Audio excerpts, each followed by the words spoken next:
Hello and welcome two bit innings. साथ में मिलकर शुरू करते हैं जिंदगी की दूसरी इनिंग। चैप्टर 1 और चैप्टर 2 के बाद आज आ गया चैप्टर 3। मैं जानता हूं कि चैप्टर 3 का बेसब्री से लोग इंतजार कर रहे थे। बिटकॉइन स्टैंडर्ड किताब अगर किसी ने नहीं पढ़ी है तो वो क्रिप्टो के अंदर सक्सेसफुल नहीं हो सकता। ये बात मैं पहले भी बोल चुका हूं। और आप ये गलती करोगे, 3-3 साल 4 साल तक आप इस किताब को इग्नोर करोगे, फाइनली एक दिन कहोगे कि यार मैं बार बार नुकसान क्यों हो रहा है मुझे। और फिर आपको रियलाइजेशन होगा कि चलो यार मैं कुछ पढ़ता हूँ, शायद किताब पढ़ के कुछ समझ में आ जाए। क्योंकि किताब इंग्लिश में, काफ़ी सारे लोग जिस कहते थे कि हिंदी में होनी चाहिए, हिंदी में किताब है नहीं। पहली बार ऐसी एक अटेम्प्ट है हिंदुस्तान के अंदर, आज से पहले कभी किसी ने इस किताब को हिंदी में ट्रांसलेट नहीं किया। पहली बार जो है इस किताब को जो है हिंदी में ट्रांसलेट करके मैं आपको समझा रहा हूँ कि इस किताब के अंदर है क्या। तो चैप्टर 3 पे है। पहले अगर आपने चैप्टर 1 नहीं देखा, चैप्टर 2 नहीं देखा, उन्हें देख लीजिए। चैप्टर 1 में हमने मनी के बारे में बात करी और चैप्टर 2 में हमने प्रिमिटिव मनी के बारे में बात करी। आज हम बात करेंगे मॉनेटरी मेटल्स के बारे में कि जब मनी इवॉल्व हो रही थी तो मनी क्या है। दूसरा हमने प्रिमिटिव मनी, जिसके अंदर हमने बात करी कि कैटल्स को कैसे as a form of money use करते थे, सॉल्ट को as a form of money use किया जाता था, बार्टर सिस्टम क्या था, ठीक है। और अब तीसरे नंबर पे जैसे ह्यूमैनिटी प्रोग्रेस करी, जैसे धीरे धीरे सभ्यता आगे बढ़ रही थी, टेक्नोलॉजी इंप्रूव हो रही थी, तो इंसानियत ने फिगर आउट करा कि अच्छा मेटल्स भी कोई चीज होती है ना। तो इस चैप्टर के अंदर ये बताया गया है मॉनेटरी मेटल्स कैसे इवॉल्व हुई, कौन कौन सी मेटल्स का क्या उनकी खासियत थी, और अलग अलग रिजीम के अंदर कैसे डाउनफॉल आया, कैसे वो रिजीम जिन्होंने जो गोल्ड को अगर अपनाया तो उन रिजीम वो रिजीम्स कैसे पावरफुल रही, कितने समय तक उन्होंने राज्य किया। और क्यों ये बड़ा इंपॉर्टेंट है कि ये समझना कि जिन सिविलाइजेशन ने या जिन देशों ने उस जमाने में बेहतर मेटल को नहीं अपनाया, बेहतर स्टैंडर्ड को नहीं अपनाया, तो वो कहीं ना कहीं नुकसान में रहे। इस चैप्टर के अंदर ये भी बताया गया। तो हिस्ट्री से आपको अपने आने वाले कल और फ्यूचर का भी काफी कुछ पता लग जाता है। तो इसलिए चैप्टर बहुत इंपॉर्टेंट है, ध्यान से सुनिएगा। और लाइक जरूर कर दीजिए यार, और लास्ट में कमेंट जरूर करके जाना है। जितने भी लोग देख रहे हैं, एक एक आदमी भी अगर कमेंट करेगा तो बहुत ही अच्छा लगेगा, फीडबैक मिलता है तो दिल से पसंद आता है। चैप्टर को शुरू करते हैं, मॉनेटरी मेटल्स। सैफुद्दीन अमौस जो कि इस बुक के ऑथर हैं, उन्होंने इस चैप्टर के अंदर ये समझाने की कोशिश करी कि जैसे ये दुनिया आगे बढ़ रही थी, इंसानियत प्रोग्रेस कर रही थी, टेक्नोलॉजी इंप्रूव हो रही थी, तो मॉनेटरी मेटल्स के बारे में पता लगे कि अरे हम लोग मेटल्स को भी माइन कर सकते हैं। तो मेटल की अहमियत पता लगी। जब माइनिंग की प्रोसेस कर ही रहे थे तो अ, उस जमाने में जब सोचिए कि जब पहली बार मेटल्स माइन हो रहे होंगे तो ये नहीं पता होगा कि गोल्ड क्या है, सिल्वर क्या है, ब्रॉन्ज क्या है, कॉपर क्या है। ये ऊपर से कोई किताब लिख के नहीं आई थी कि जिसने इंसानियत को ये बताया होगा कि ये वाला इंपॉर्टेंट है, ये वाला इंपॉर्टेंट नहीं है, या इन किसकी क्वालिटी कैसी है। माइन सारे मेटल्स किए होंगे। जब कई साल गुजरे होंगे तो रियलाइज हुआ होगा कि ओ बेटर मेटल कौन सा है। समझ रहे हैं ना मेरी बात को। तो उन्होंने जब शुरू में जो मेटल्स को माइन किया तो गोल्ड निकला, सिल्वर निकला, कॉपर निकला, ब्रॉन्ज निकला, यू नो। तो ये जब माइन हुए तो इन मेटल्स के अंदर से बहुत जल्दी ये पता लग गया कि over the period of time जब ड्यूरेबिलिटी देखी गई, तो इन ड्यूरेबिलिटी के एस्पेक्ट पे जब सबको आंका गया तो पता ये लगा कि सबसे ड्यूरेबल गोल्ड निकला। क्योंकि गोल्ड जो है आप उसको सदियों तक, सालों तक, 400 500 हजारों सालों तक जमीन के अंदर या जमीन के ऊपर सतह पे रख दो, गोल्ड गोल्ड ही रहेगा। उसकी क्वालिटी डिग्रेड नहीं होती। लेकिन अगर सिल्वर को आप एटमॉस्फेयर में रख दो और तो आप देखोगे कुछ समय बाद वो काला पड़ने लगता है, उसकी स्ट्रेंथ भी कमजोर होने लगती है, वीक होने लगता है, कोरोजन होने लगती है। सिमिलर केस है आपका कॉपर के और ब्रॉन्ज के साथ भी। तो पता ये लग गया कि चारों निकलते जमीन के नीचे से ही हैं। लेकिन ड्यूरेबिलिटी का जो एस्पेक्ट है, और अगर आप चैप्टर 1 को देखोगे तो चैप्टर 2 को देखोगे तो हमने वहां पे ये बताने की कोशिश करी कि ड्यूरेबिलिटी बहुत बड़ा एस्पेक्ट होता है किसी भी मनी का। क्यों कैटल्स अच्छे फॉर्म ऑफ मनी नहीं हो पाए? क्योंकि ड्यूरेबल नहीं है। क्यों एप्पल्स अच्छे फॉर्म ऑफ मनी नहीं हो पाए? क्यों सॉल्ट अच्छी फॉर्म ऑफ मनी नहीं हो पाई? इसलिए क्योंकि वो ड्यूरेबल नहीं है। ड्यूरेबिलिटी एक बहुत बड़ा एस्पेक्ट है अगर किसी फॉर्म ऑफ मनी को बहुत लंबे समय तक चलना है। क्लियर हो गया? तो पता लग गया कि अच्छा गोल्ड ड्यूरेबल है सबसे ज़्यादा इन सब में, ठीक है? और दूसरा एक और चीज़ ये पता लगी कि अलग-अलग एस्पेक्ट पे कौन से मेटल जो है वो बेहतर है, उसमें आपका ईज़ ऑफ माइनिंग, किसको माइन करना आसान है, जिसको माइन करना ज़्यादा आसान है, उसकी सप्लाई एकदम बढ़ाई जा सकती है। जैसे कि ये पता लग गया कि ओके, कॉपर को माइन करना आसान है, सिल्वर को माइन करना आसान है और ब्रॉन्ज़ को माइन करना आसान है, लेकिन गोल्ड को माइन करना आसान नहीं है। इतनी तेज़ी से उसकी सप्लाई, उसको माइन नहीं किया जा सकता। यही कारण है कि अगर आप देखो तो पहली बार जो हिस्ट्री में रिकॉर्ड होता है, तो ग्रीक किंग था क्रोएसस, उसने पहली बार जो गोल्ड के जो कॉइन्स थे उसको मिंट किया था, पहली बार की गोल्ड कॉइन के फॉर्म में बनाया था, ठीक है। तो अगर जो सिक्के की हिस्ट्री आती कि यार सोने के सिक्के, तो सोने के सिक्के को पहली बार अगर किसी ने बनाया था तो ग्रीक किंग था क्रोएसस, उसने बनाया था, ठीक है। तो और भी ये पता लगा कि जैसे-जैसे ह्यूमैनिटी आगे आगे की तरफ बढ़ी, जब लोगों को समझ में आ गया कि अच्छा ड्यूरेबल कौन-सा मेटल ज़्यादा है, कौन-सा अच्छा है और कौन-सा ऐसा मेटल है जिसकी सप्लाई एकदम नहीं बढ़ाई जा सकती, तो लोगों को ये भी रियलाइज़ होने लगा कि स्केर्स मेटल इनमें से कौन-सा है। अब पुराने ज़माने में जब किंगडम्स फॉर्म हो रही थी, तो साम्राज्यों के अंदर गोल्ड को जो है अगर कोई बड़ी ट्रांज़ैक्शन करनी होती थी, तो उसके लिए इस्तेमाल किया जाता था। और सिल्वर को जो है वो छोटी ट्रांज़ैक्शन के लिए इस्तेमाल किया जाता था। क्योंकि सिल्वर की डिविज़िबिलिटी बहुत ज़्यादा थी। सिल्वर को छोटे-छोटे कॉइन्स, छोटे-छोटे टुकड़ों के अंदर उसको डिवाइड किया जा सकता था। तो छोटी-छोटी ट्रांज़ैक्शन के लिए सिल्वर यूज़ होता था और जो बड़ी ट्रांज़ैक्शन होती थी, जो महँगी ट्रांज़ैक्शन होती थी, जो बड़ी वॉल्यूम की ट्रांज़ैक्शन होती थी, उसके अंदर गोल्ड का इस्तेमाल किया जाता था। तो ये बड़ी इम्पोर्टेंट बात है। यहाँ तक कि पुराने ज़माने में ब्रॉन्ज़ के सिक्के और कॉपर के भी का भी इस्तेमाल हुआ। लेकिन क्योंकि हिस्ट्री ने हमें ये बताया कि होता क्या है कि ये बेहतर स्टोर ऑफ वैल्यू क्यों नहीं रही? क्योंकि बेहतर स्टोर ऑफ वैल्यू इसलिए नहीं रही कि जैसे ही इनकी डिमांड ज़्यादा बढ़ती थी, जैसे ही इनकी डिमांड ज़्यादा बढ़ी, तो पीछे से सप्लाई बढ़ जाती थी। सपोज़ करिए कोई चीज़ वैल्यूएबल होने लगे और किसी चीज़ की प्राइस एकदम बढ़ने लगे, वैल्यूएबल लगने लगे, तो पीछे से माइनर एकदम उठ के जाता है, भागता है, अपनी टीम इकट्ठी करता है, खदानें खोदने लगता है और उसकी सप्लाई जो है वो मार्केट में डंप करने के लिए जब जाता है, तो मार्केट में उसकी सप्लाई जो है वो इंक्रीज होने के कारण जो मार्केट में प्राइस है उस एसेट की गिर जाती है, राइट। तो लेकिन गोल्ड के केस में ऐसा नहीं होता कि गोल्ड के केस में अगर उसकी डिमांड बढ़ती है तो उतनी तेजी से उसकी सप्लाई नहीं बढ़ पाती है। इसको हम आगे भी कवर करेंगे जैसे जैसे हम आगे बढ़ेंगे। सैफुद्दीन अमौस ने एक बहुत इंपॉर्टेंट बात बोली इस चैप्टर के अंदर कि किसी भी एसेट के दो चीजें होती हैं, दो एस्पेक्ट्स होते हैं। एक उसकी अपनी मार्केट डिमांड और एक होती है उसकी मॉनेटरी डिमांड। बहुत इंपॉर्टेंट है ये पॉइंट। ये पॉइंट पूरे चैप्टर का क्रक्स है। तो किसी भी एसेट के 2 डिमांड होती हैं। नंबर 1 उसकी खुद की मार्केट डिमांड। अब खुद की मार्केट डिमांड क्या होती है? एक कोई भी एसेट होती है ना, उसकी खुद की एक यूटिलिटी होती है कि उसकी एक यूज़ केस होता है। जैसे कि गोल्ड है, सिल्वर है, ये काफ़ी सारी चीज़ों में, कारखानों में, दवाइयों में यूज़ होता है, ठीक है? ज्वेलरी में गोल्ड यूज़ होता है। इसी तरीके से सिल्वर के अपने यूज़ केस हैं। इसी तरीके से कॉपर तारों में यूज़ होता है, यू नो और इसी तरीके से आपका ब्रॉन्ज़ यूज़ होता है, ठीक है? तो हर कमोडिटी का ऐसी ऑयल, हर कमोडिटी का अपना एक यूज केस होता है। एक तो डिमांड होती है उसकी actual use case, actual demand उसकी कि भाई प्रोडक्शन में 100 टन चाहिए, 100 टन माइन कर लो, ठीक है। प्रोडक्शन 200 टन प्रोडक्शन में 200 टन चाहिए, मतलब डिमांड है कि उसकी 200 टन की, 200 टन माइन कर लो। ये हो गया उसका मार्केट डिमांड। एक होता है उसका मॉनेटरी डिमांड। मॉनेटरी डिमांड को समझना बहुत जरूरी है। जिस एसेट की मॉनेटरी डिमांड का मतलब है कि उसकी प्रोडक्शन में जो डिमांड है वो तो है, लेकिन उसके अलावा लोग उसको as a store of value उसको बाय करना चाहते हैं। स्टोर ऑफ वैल्यू उसको बाय करना चाहते हैं उस एसेट को। ये उसकी मॉनेटरी डिमांड है। तो अब अगर आप इस पैरामीटर पे गुड्स मार्केट डिमांड और गुड्स मॉनेटरी डिमांड पे अगर एसेट को क्लासिफाई करेंगे, तो आप ये पाएंगे कि सबसे ज्यादा जो मॉनेटरी डिमांड है, मतलब मार्केट की डिमांड और मॉनेटरी डिमांड सबसे ज्यादा गोल्ड की है। मॉनेटरी डिमांड कॉपर की नहीं है, मॉनेटरी डिमांड सिल्वर की नहीं है, मॉनेटरी डिमांड ब्रॉन्ज की नहीं है। अगर monetary demand as a store of value लोग जिसको चाह रहे हैं, वो है गोल्ड, ठीक है। अब ये इसलिए इस एसेट को खास बनाता है, इस एसेट क्लास को खास बनाता है और सदियों से हमने ये देखा कि गोल्ड के स्टॉक पाइल होते रहे। स्टॉक पाइल का मतलब है कि गोल्ड सदियों से इकट्ठा होता रहा। अगर मैं आज मार्केट कैप की बात करूं, अगर हम 11-12 ट्रिलियन की बात करते हैं गोल्ड की, तो आप अंदाजा लगाइए कि गोल्ड जो है वो सदियों से एक्यूमुलेट होता रहा, ठीक है? और ये इसका स्टॉक पाइल इकट्ठा होता रहा, लेकिन बाकी एसेट्स के अंदर स्टॉक पाइल नहीं है, ऑलमोस्ट नेग्लिजिबल है।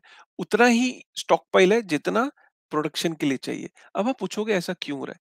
ऐसा सिंपल इसलिए हो रहा है कि जैसे-जैसे अगर उसका मॉनेटरी डिमांड बढ़ती है, अगर आज सिल्वर के अंदर अचानक माइक्रो स्ट्रेटेजी का वो बोल दे कि मेरे को 10-20 बिलियन इसके अंदर डालने हैं, तो जैसे ही वो 10-20 बिलियन की अनाउंसमेंट होगी, सिल्वर का प्राइस अप होने लगेगा, राइट?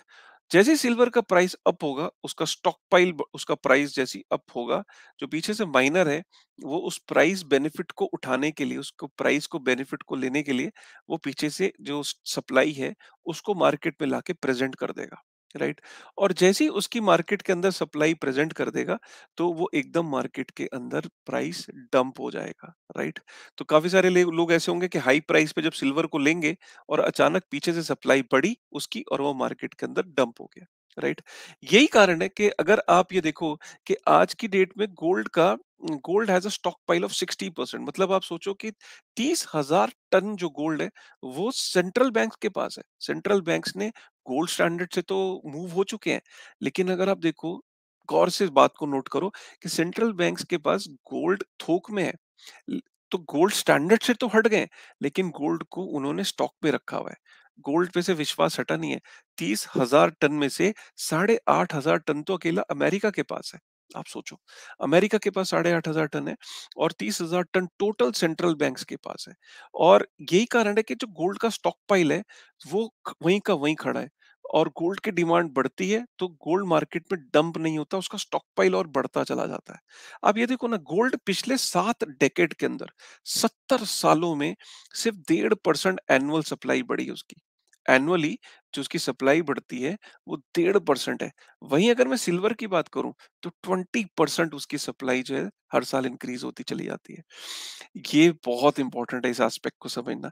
इससे ये पता लगता है कि कोई भी एसेट क्लास अगर माइन करने में डिफिकल्ट है और उसकी अगर सप्लाई लिमिटेड है, मतलब लिमिटेड सप्लाई। अब इधर गोल्ड की भी लिमिटेड सप्लाई नहीं है।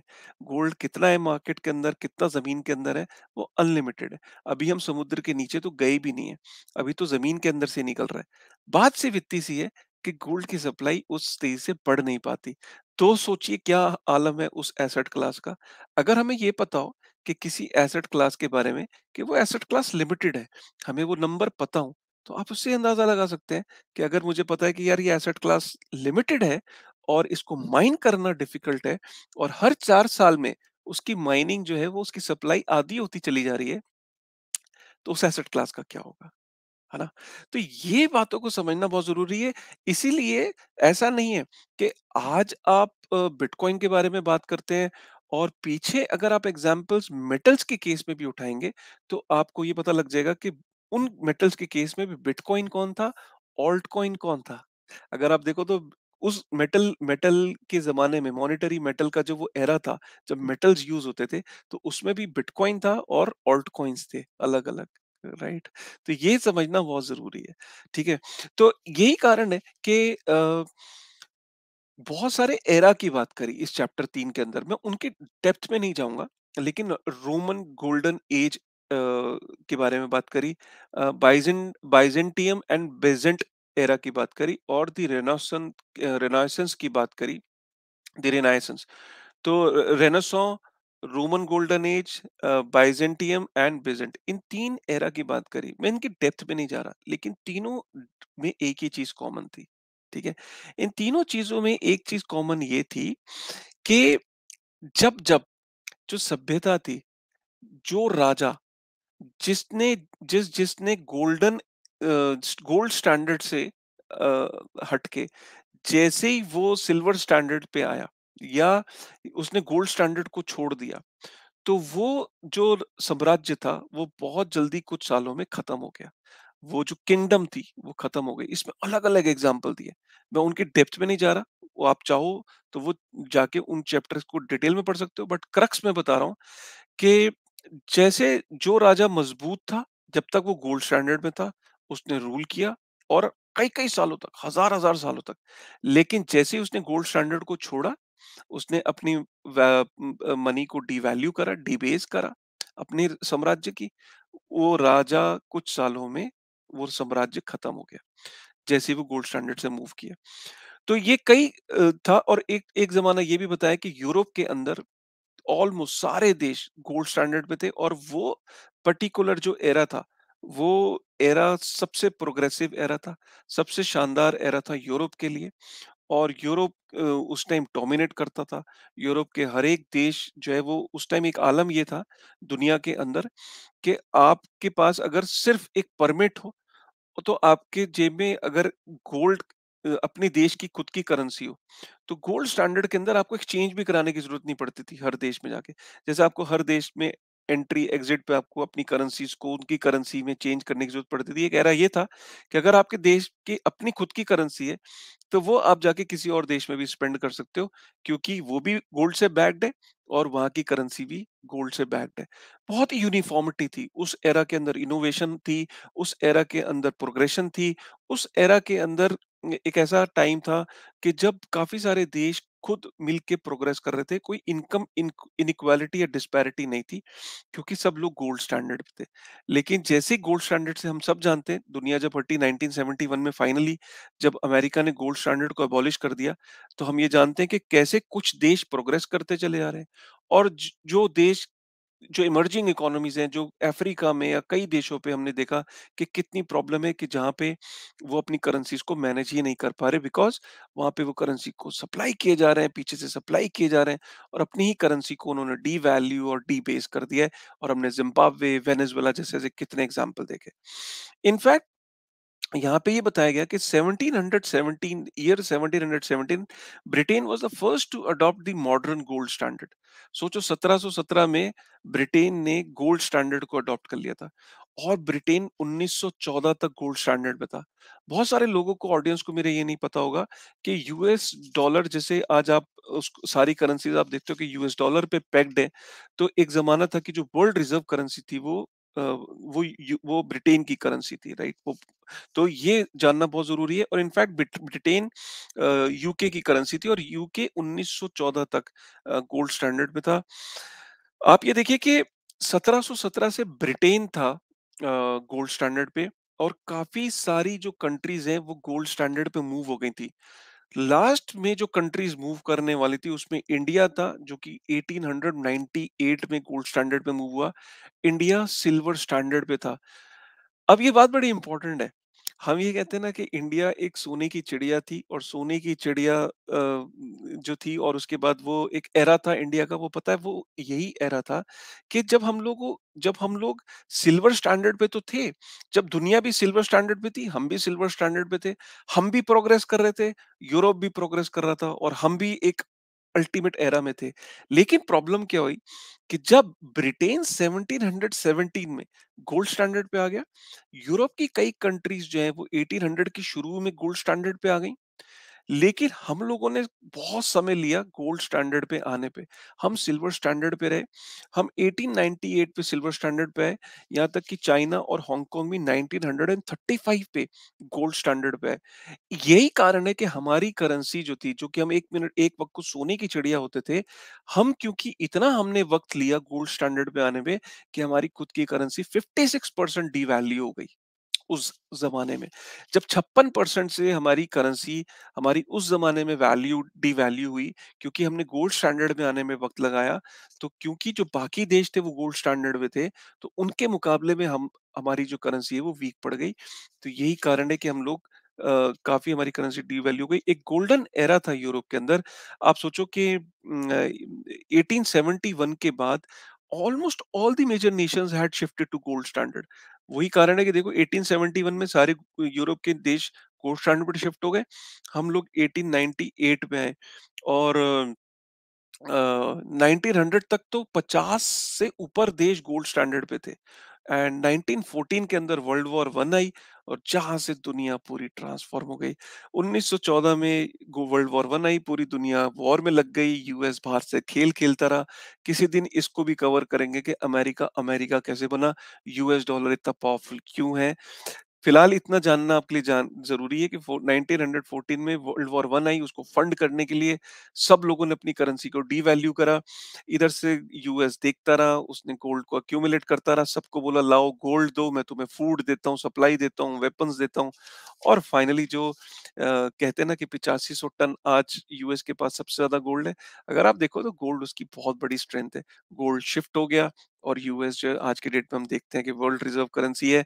1971 में तो उन्होंने हद ही कर दी कि 1971 में जब उन्होंने गोल्ड स्टैंडर्ड को एबॉलिश कर दिया और किसी ने चूँ भी नहीं करी। और यही कारण है कि सेंट्रल बैंक्स जो हैं दुनिया के जितने पावरफुल सेंट्रल बैंक्स हैं, उनके पास गोल्ड है। अगर गोल्ड से हमें ये सबक मिलता है कि गोल्ड एक बहुत ही पावरफुल मॉनेटरी मीडियम रहा और आज भी है, लेकिन डिजिटल दुनिया में digital store of values evolve हो रहे हैं। और यही कारण है कि जो गोल्ड की प्रॉपर्टीज हैं, गोल्ड ने हमें बहुत कुछ सिखाया। गोल्ड से काफी इंस्पिरेशन मिली। इनफैक्ट गोल्ड ही एक लेयर जीरो था, और अगर गोल्ड के ऊपर जो है ये फियाट की लेयर बनी, लेकिन 1971 में गोल्ड की लेयर को हटा दिया गया। राइट। तो ये समझना बहुत इंपॉर्टेंट है। बड़ा इंटरेस्टिंग था चैप्टर 3। आई एम श्योर आपको अभी तक जितने भी आपने चैप्टर सुने, उनमें सबसे इंटरेस्टिंग चैप्टर 3 लगा होगा। और अगर लगा है, कमेंट करके बताइएगा। आप देख सकते हैं मेरे पैशन को, समझ सकते हैं, मुझसे कनेक्ट कर रहे हैं। अगर कनेक्ट कर रहे हैं, इस चैनल को हेल्प करिए ग्रो करने में। इसके बारे में ट्विटर पे बात करिए, स्क्रीनशॉट्स डालिए, चैप्टर से क्या सीख रहे हैं उसकी लर्निंग ट्विटर पे डालिए, कमेंट करते जाइए, लाइक कर दीजिए। क्योंकि अगर आप ये करेंगे, चैनल ग्रो करेगा, नंबर ज्यादा आएंगे। मेरा ग्रो कराने का ऑब्जेक्टिव ये नहीं है कि मुझे कोई इससे मॉनेटरी बेनिफिट मिलेगा। आपको शायद मैं रियलाइज करूँ, यूट्यूब से इतनी अर्निंग नहीं होती है। आप चाहे रिसर्च कर लेगा, गूगल पे डाल लीजिए, मैं झूठ नहीं बोल रहा। लेकिन मैं ये जानता हूँ कि अगर ये चैनल ग्रो करेगा, अच्छी नॉलेज और अच्छा मैसेज दुनिया तक पहुंचेगा, वो भी हिंदी में। हेल्प करिए ना इस चैनल को ग्रो करने में। वो तभी होगा जब आप लाइक, बेल आइकन प्रेस करेंगे, कमेंट करेंगे और ट्विटर पे जाके इसकी बात करेंगे। करेंगे ना? उम्मीद करता हूँ। मैं देखना चाहता हूँ ट्विटर पे आपको। ठीक है? With this thought, thank you very much.